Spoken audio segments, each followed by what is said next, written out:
Hey everyone, welcome back. So today we are going to talk about different measures of central tendency, which is mean, median and mode, and we will also understand which one to use and when.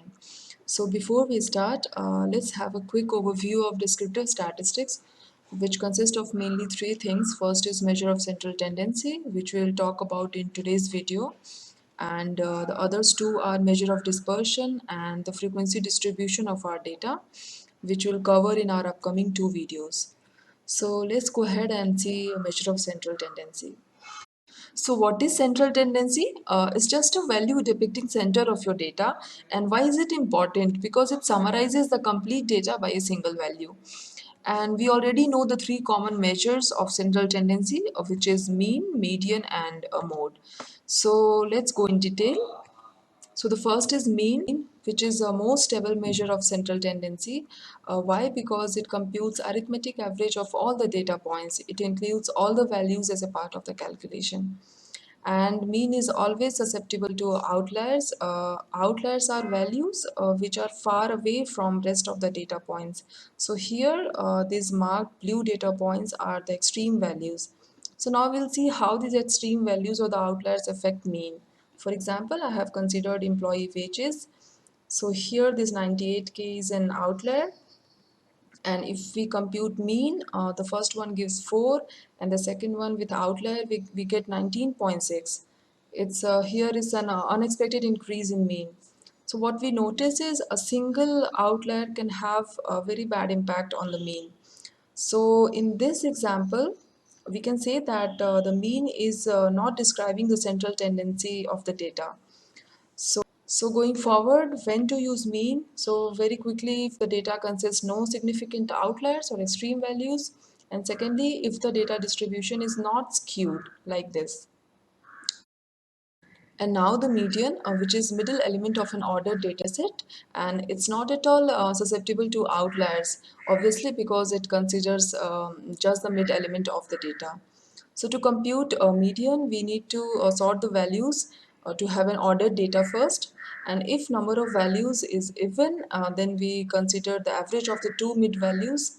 And if it's odd, then we just pick up the middle element. So example is here. So here is even, so we compute the average of 6 and 8. So median is 7. And here if we have odd values, so 6 is the median. And now when to use median? So quickly, if data consists some outliers or extreme values. Secondly, if data is strongly skewed, either positively skewed or negatively skewed. And the lastly, if the data is measured on ordinal scale, categorical data with any kind of natural order or ranking.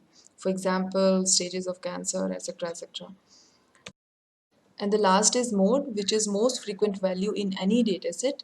And like median, this is also not susceptible to outliers or extreme values. So we'll see a few examples here. So here we see that no value is reoccurring, so it has no mode. So the second one, we see 7 has the highest frequency count, so the mode is 7. And the last one, we see the 7 and also the 10. So both 7 and 10 has the same frequency count.